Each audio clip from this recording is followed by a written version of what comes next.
My Travels in the Spirit World by Carolyn D. Larsen. Read for you by BlueFriend in beautiful BC. Part 2. Mr. R., a young spirit who on earth had been a well-known actor, seemed perfectly happy and blissfully ignorant of having passed over. He was dressed in a fashionable greyish sack suit, with the same fastidious care which characterized his costume in earthly life. As he came towards me, he began an elegantly exuberant tango, waving what appeared to be beautiful flowers in his hand. This he had evidently picked, as he thought, from his own estate. As he danced past me, he looked me full in the face and lavished upon me a most delightful smile. Turning, I watched him disappear in the distance in great haste. Wondering to what destination he was heading at that speed, I decided out of curiosity to follow him.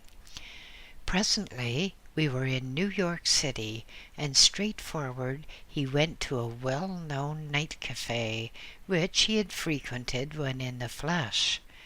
Entering, he placed himself at a table, crossed his legs, and nonchalantly began a survey of the guests present, while at the same time he endeavored to attract the attention of one of the waiters. There were present a good many mortal guests and quite a few spirits, some of them seated at tables. A couple of them were standing behind the chairs of some mortals, resting their elbows on their shoulders, and one woman spirit had perched herself on top of the piano. I had taken a seat in a corner where I could better observe Mr. R., who kept turning his head, eyeing everybody, and still waiting to be served. Having satisfied my curiosity, I now rose to depart, when suddenly Mr. R. caught sight of me.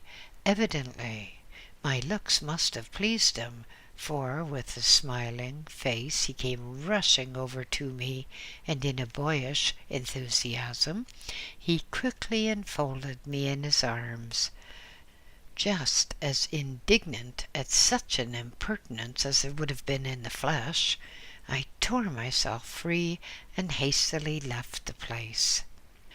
Highly significant was the following encounter with a spirit who found life in the spirit world entirely different from what she had expected.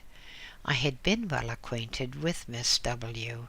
I had liked her very much, and felt much grieved at hearing of her death. On one of my astral journeys some time after her decease, I was drawn by a strange power towards the house where she had lived.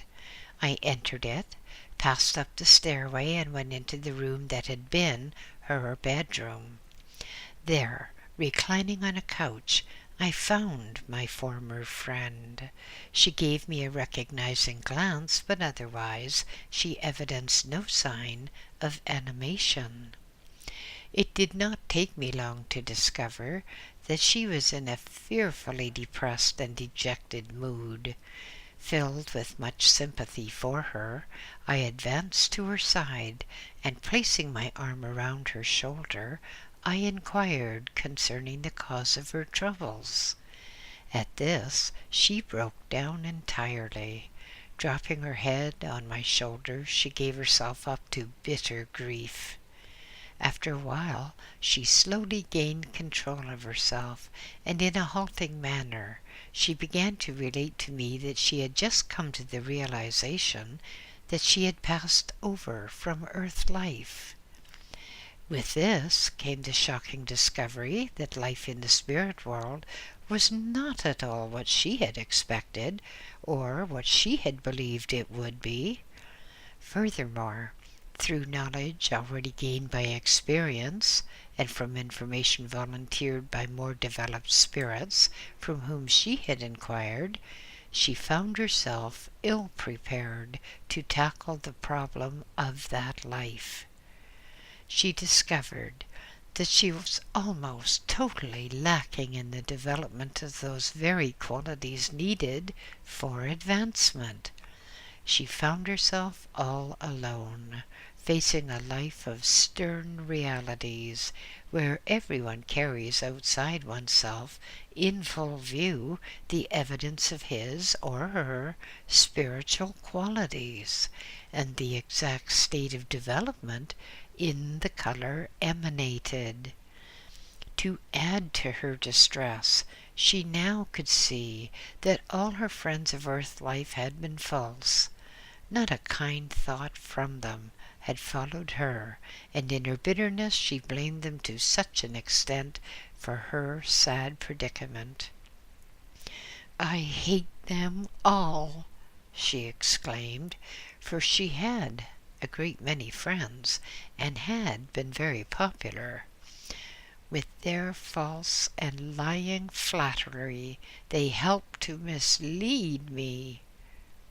Not knowing just what to do to be of help to her, I exclaimed impulsively, "Well, W., don't you know how much your mother loves you, and how much she grieves for you?" "Yes," she replied wearily, "she's not to be blamed for this, but what of all the others?" And then she relapsed into her former silence and gloom. With no further response from her, I kept on talking, advising her as best I could. I told her that by setting herself right, and by study and hard work, she could develop herself, and thus she would eventually succeed and be happy. However, my advice did not seem to be of any avail, but my friend seemed to be benefited by the sympathy I had shown. A sympathy she knew to be genuine. Rising from the couch, she placed her head on my shoulder, and I threw my arm around her waist as if to support her. In this manner we slowly descended the stairway, left the house, and soon we parted, she seemingly as despondent as when I first found her. The length of time which some spirits spend on earth was effectively demonstrated to me by the following rather humorous episode. I was visiting in New York City, and one night, just as I was on the point of going to sleep, I became conscious of a strange sensation. It seemed as if someone was fingering my hair, or rather, as if an electric apparatus, giving off a slight current, was being moved all over my scalp. I quickly fell into the condition usual to me when I was about to leave my physical body, and immediately I stood on the floor beside it. To my great surprise, I saw the whole room filled with Indian spirits, all dressed in their customary garb of 200 or 300 years ago.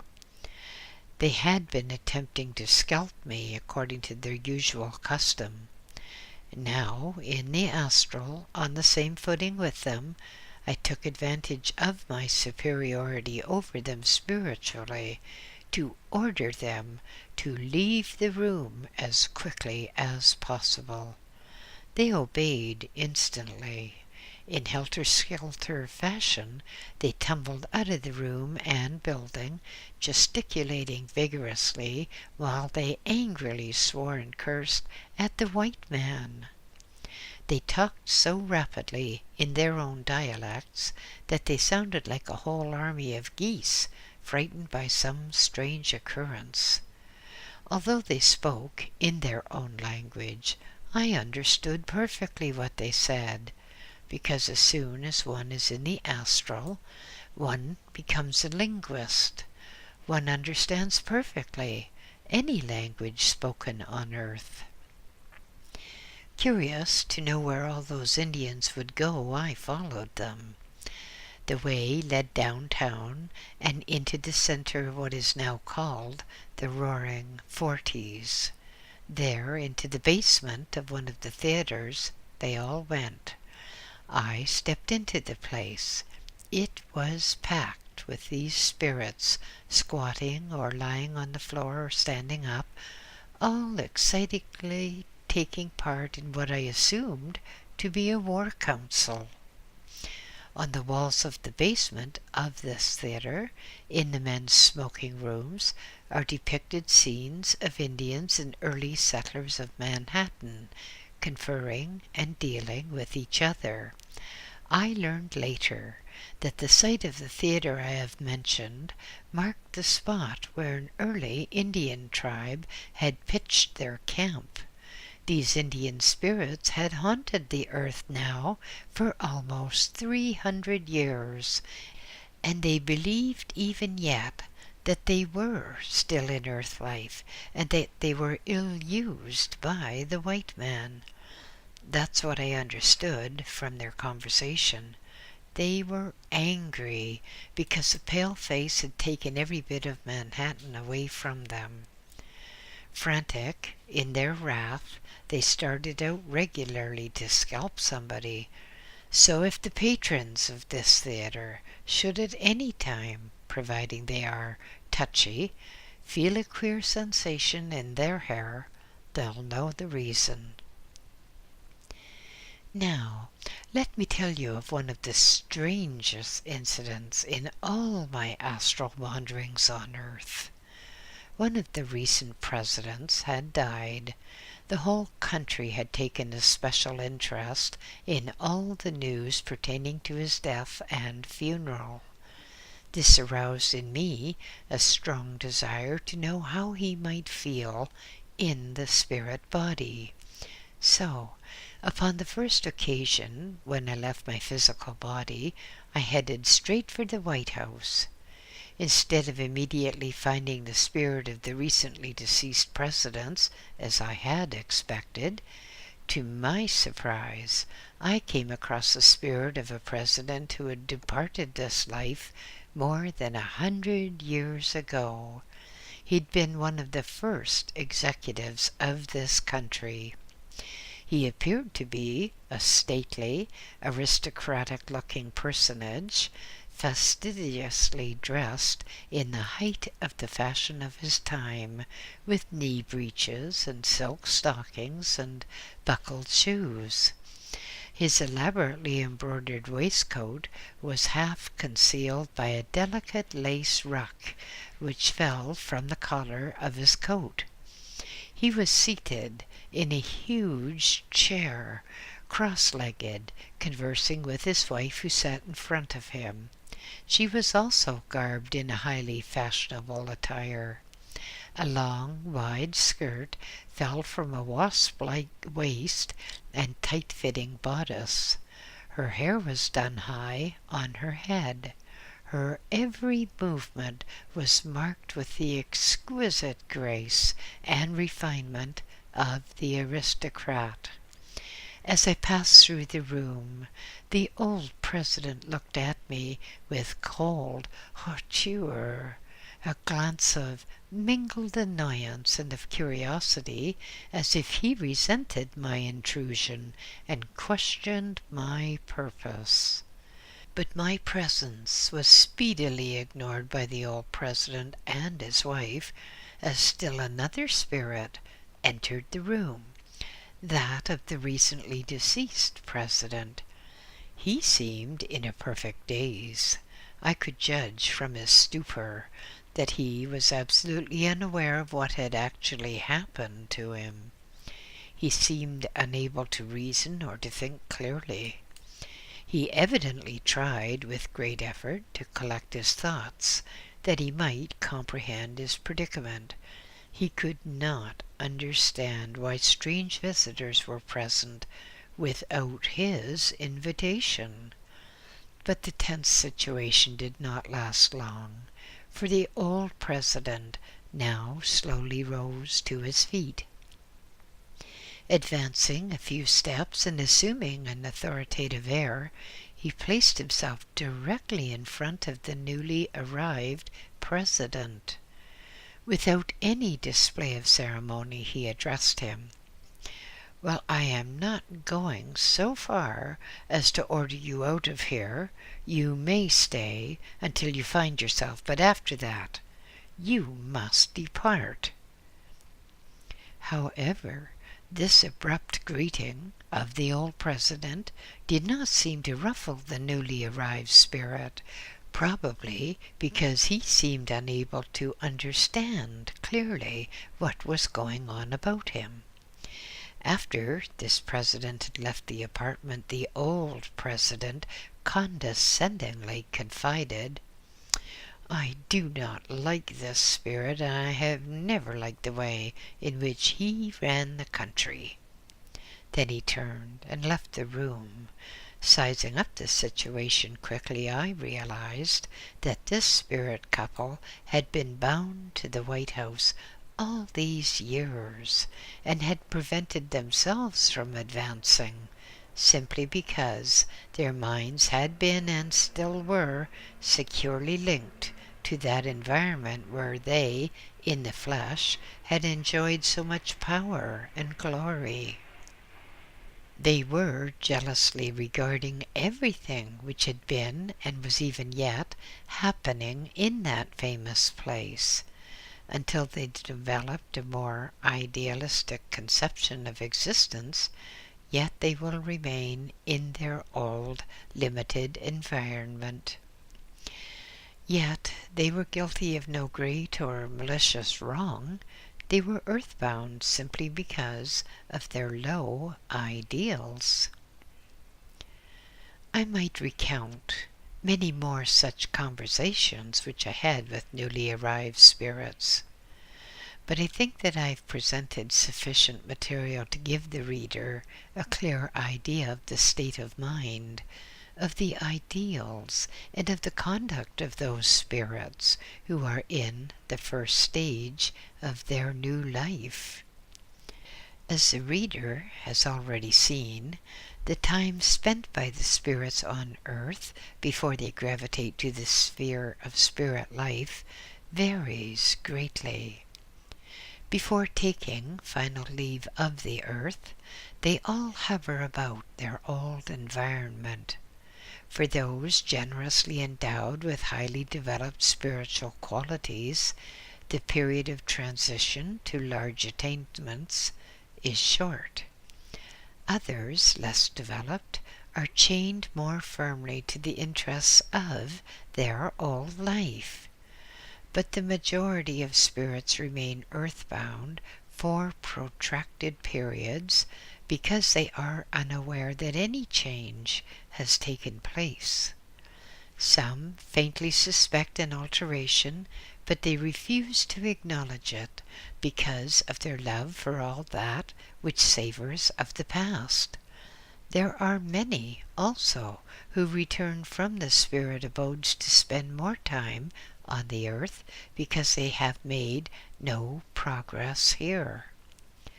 To the earth return also numerous evil spirits who find their larger fields for their insidious practices. These spirits of evil become more or less permanent residents, counteracting the malefactions of these zealous evil spirits. There is a great army of highly developed spirits who constantly pass and repass between the spirit realm and the earths on errands of mercy. These spirits constitute the army of the good. The good and the evil spirits are continually at war, and each struggles for domination over the human race. Thus, the spirit population of the earth is greater than the mortal population, and its life is as cosmopolitan and multifarious. The places where the spirits journey after leaving the earth are great spheres or planes arranged in a descending order of development. Each of these planes is an independent world of enormous dimensions. I do not know how many such worlds actually exist, for I have never penetrated farther than the fourth. To the first of these planes, all spirits eventually gravitate. As far as I can perceive, this plane is situated in close proximity to our solar system. In my travels to these spheres and in space, it was necessary for me to be accompanied by a guide. As soon as I go on these journeys, a guide, always the same individual, was by my side. What interest this spirit guide may take in me, or what laws govern his guidance, I do not know, but he is always at my right hand. He directs my way, and from him comes my knowledge of the realms we visit. He carefully fixes the time for my return to my body, lest an absence too prolonged should make return impossible, and lest death of the body should ensue. It's as if a current of mysterious influence united astral and physical body, a current which gradually weakens as the period of absence from the physical body is prolonged. My guide is a figure of much stateliness. He's tall and well proportioned. He is dressed somewhat in the fashion of the old Roman nobles, in a tunic reaching to the feet. He is distinguished by an air of great authority, recognized wherever he goes. He calls me Carolo, for Carolyn. The first spirit plane. My first visit was not to the plane where spirits arrive immediately on leaving Earth, but to levels of higher life and development. What I saw there led me to ask to see the first plane.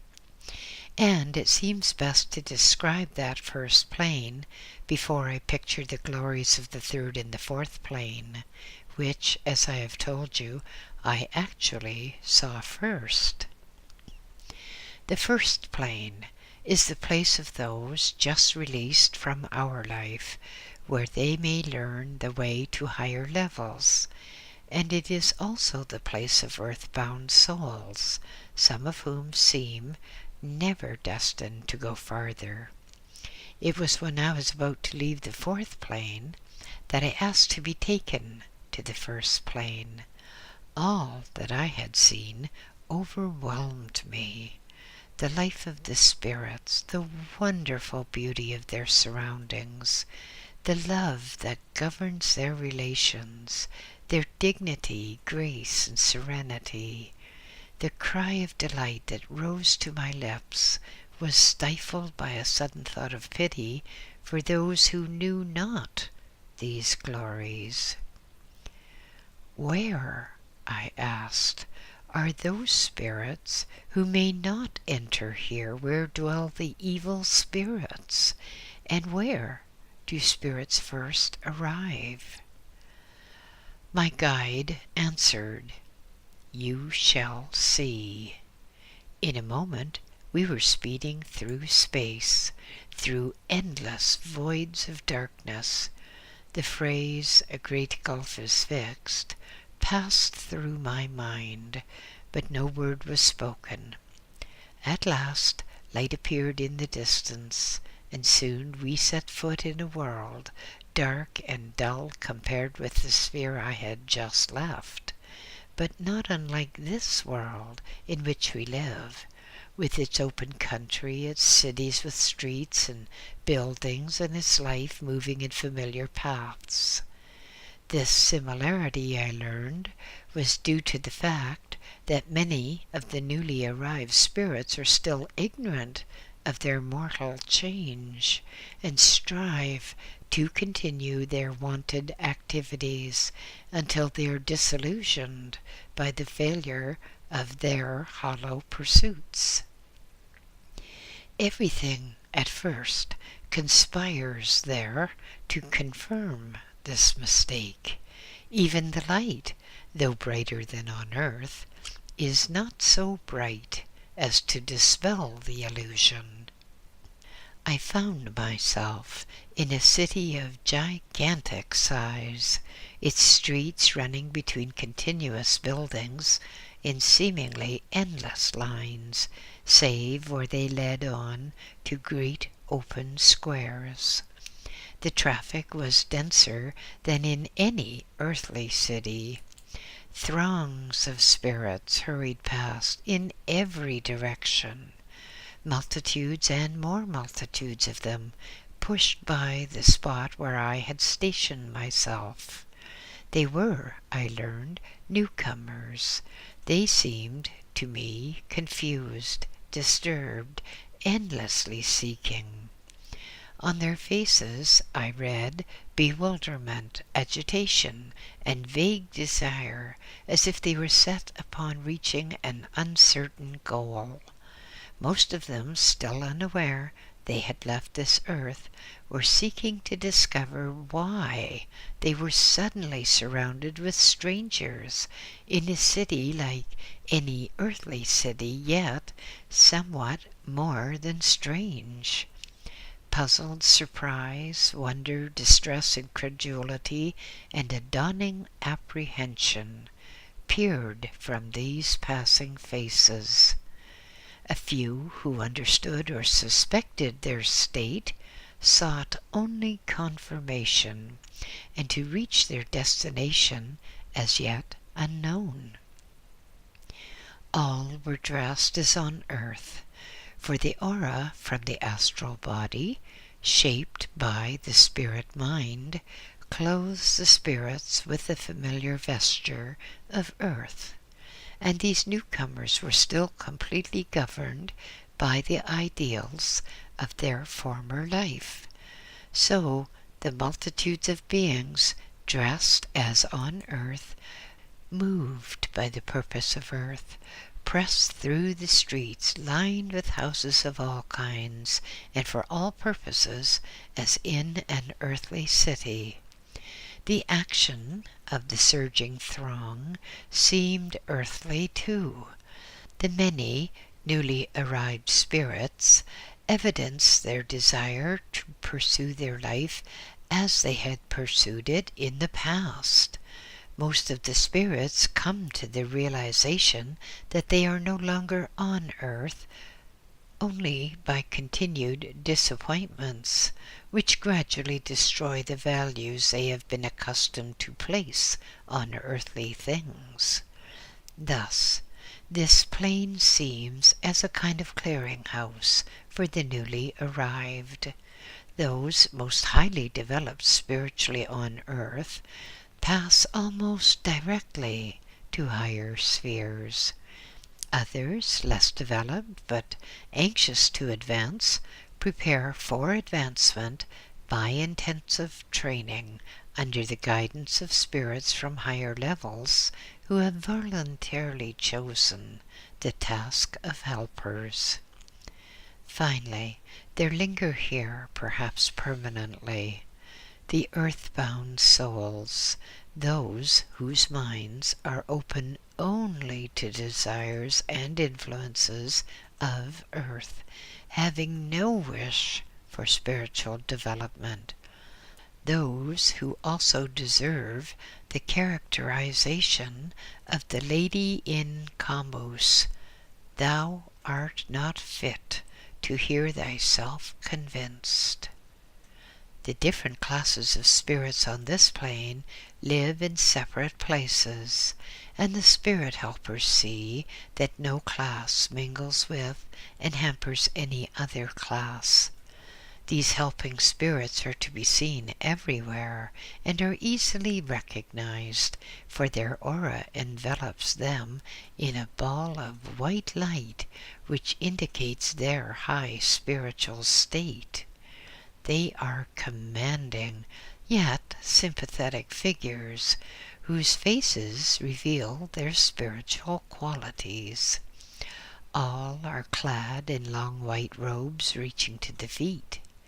The men usually wear a form of tunic, and the women a simple but very feminine dress with a head covering which flows down the back to the bottom. The duties of these helpers are manifold. They are always ready to help, whether it be in the way of instruction or of giving strength, encouragement, or sympathy, or by performing any of the deeds that spring from this pure spiritual love which fills their minds. No cry for help or assistance goes unheeded by them, but neither is their help or work forced upon anyone. In that world, as here, everyone is left free to carve out his own destiny. Before assistance can be given, the seeker must possess a sincere desire for improvement in terms familiar to us on earth. Self-mastery, truth, justice, and principally pure spiritual love, those are the qualities of character on which rests the life of the higher spheres. Gain in these qualities here is gain there. Mere intellect, culture, and knowledge are there of no value except to give those higher virtues force, and to advance them to a greater effectiveness, which ripens into the fruit of high responsibility, service, and authority. To this end, new spirits must direct their efforts and prepare themselves for the progress they desire into the sublime life of higher spirit worlds, ere they are directed and assisted on their way.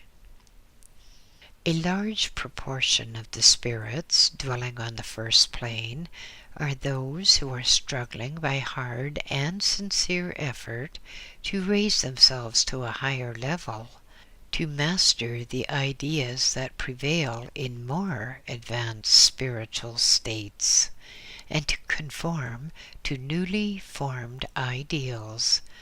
But there are also many who have no desire to improve, and indeed no comprehension of what improvement means.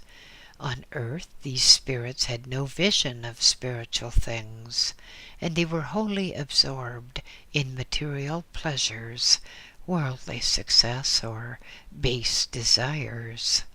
Those aspects of life which were at best of only passing value had absorbed their efforts. With the eyes of the soul still blind, they now try only to live again their earthly interests and joys, and those whose desires were evil strive to attract others, both spirits and those still in our world, to their own false standards. With them, life does not advance, but only futilely repeats itself. Among these earthbound souls are the suicides. These, by nature of their crime, must have been those for whom hard conditions of existence on earth swallowed up all else, till black despair cut off every ray of spiritual light. They bring hither the same state of mind, and deaf and blind to higher consolation, they struggle back to earth to undergo again the horror of self-murder at the very spot where the extremity of despair formerly overtook them. This same retribution overtakes those who have committed murder or other crimes of atrocious violence, for the earthbound souls bring with them their world as they have made it. Such is the permanent population of this realm. Anxious to see for myself the details of life in this sphere, I sought the dwelling places of the earthbound souls. The contrast between their existence and that of the progressive spirits was startling. In the faces of the earthbound spirits is expressed all their evil passions and desires, all their low or earthly aims. Their aura is very dark in color, contrasting strongly with that of progressing spirits, amongst whom light colors prevail: white, cream, pink, pale blue, many others. For as the spirit becomes brighter, the aura expresses the change by its increasing brightness. But among the earthbound spirit, one sees only dark auras and dark clothing, and always of the fashion worn on earth, just as their faces carry still the plain stamp of earthly lusts and weaknesses. The dark cloud that rests on their faces seems heavily charged with the despair and malice of their evil deeds. I entered a house and found that room led on to room in a straight and seemingly endless line. Every room was the home of a spirit when not seeking the old haunts on earth. Many of the dwellers were strange and terrible. In one room sat the squat and ugly form of a woman who, on earth, had kept a house of ill repute. She had been the ruin of the body and soul of many an unfortunate girl. Now, though in the spirit world, her once horrible desire was to continue her former infamous career. She could still influence young girls to go astray and lead them to a gutter life, or she could take possession of them and compel them to ruin. As I passed, she appeared to be sitting before a mirror painting her face.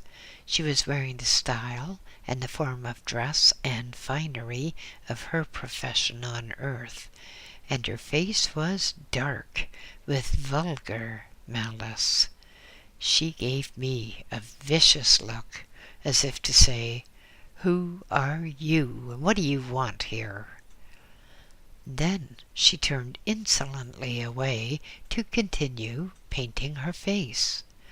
I shuddered as I hurried from her presence to another room, where I found tenants of many types, pathetic or repulsive or horrible.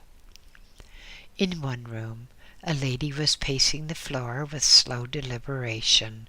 Her stately figure, her aristocratic and refined manner caught and held my attention. She was dressed as a fashionable lady of the middle of last century, and was tall. Her face bore evidence of having been very beautiful on earth. Her personality aroused in me a sympathy so strong and immediate that I exclaimed, "Why is she here?" "You may ask her," said my guide. Approaching her, I asked, "Why are you here?"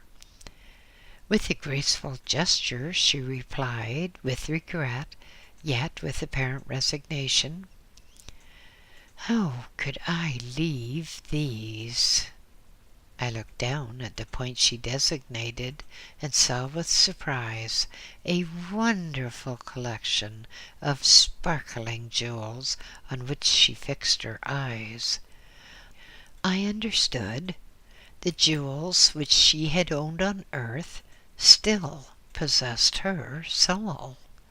They held her now, as then, and linked her to earth with a chain that only she could break. Hence her residence among the earth-bound souls. I looked at her sympathetically and went on my way. Such spirits can look forward only to an existence of despondency or misery. They have made their own conditions, and only a realization of the worthlessness of their ideals and a sincere desire to free themselves from them can release them to a brighter existence. Too often, among the earthbound souls, no such desire exists, for many are wholly dominated by the desire of evil. I came across many such. One of them particularly attracted my attention because he was such an unusually horrible specimen of this type of spirits. Evil seemed to have actually deformed him. His face was ill-proportioned, far too wide for its height. There was hardly anything one could call a nose, and the mouth stretched from ear to ear. The ears, abnormally large, hung below the chin. Beneath an extremely flat forehead, nearer the temples than the nose, was set a large pair of eyes that shone with diabolical malice, which froze the very spirit within me. His face expressed only evil, low lust and ruthless hatred. I clung to my guide for protection. The arms of this misshapen spirit dangled loosely from the grotesque frame. His fingers, gnarled and rough, resembled the claws of an eagle. The color of this spirit was dark brown, the most undesirable color in the spirit world, for it indicates the lowest state of existence. His robe of the same color was caught at the wrist in such a manner that, when he lifted his arms, he resembled a huge flying bat. My guide explained to me that such a spirit spent most of his time on the earth, endeavoring to win over mortals to a life of sin and evil such as he himself indulged in. Such are the army of evil spirits, whose only work is to sway mortals to low desires or to possess their minds for purposes of malefactions. They are the army of wrong, in whom love of good has atrophied until they recoil from the high things of the spirit as from an element deadly to their nature. Change from this state is hard indeed, but not impossible, for there, as here, everyone is left to carve out his own destiny. In himself repose the seeds of change. He alone can make them grow. But the farther such a soul has departed from good, the harder it is to return. Every evil deed demands its compensation, and the balance must be struck in the soul. In this sense only is there a heaven and hell. What we are is what becomes of us. Yet the slightest sigh for change is heard and guidance given.